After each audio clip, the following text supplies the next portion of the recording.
पतिं सुरगुरुं वन्दे जगत्कारणं वन्दे पन्नगभूषणं मृगधरं वन्दे पशूनां पतिं वन्दे सूर्यशशाङ्कवहिनयनं वन्दे मुकुन्दप्रियं वन्दे भक्तजनाश्रयं च वरदं वन्दे शिवं शङ्करम् ॐ मृत्युञ्जयाय रुद्राय नीलकण्ठाय शम्भवे अमृतेशाय शर्वाय महादेवाय ते नमः।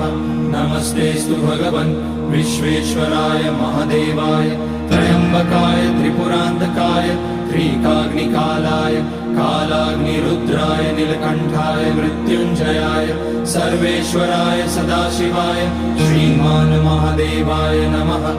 ॐ नमः शम्भवाय च मयोभवाय च नमः शङ्कराय च मयस्कराय च नमः शिवाय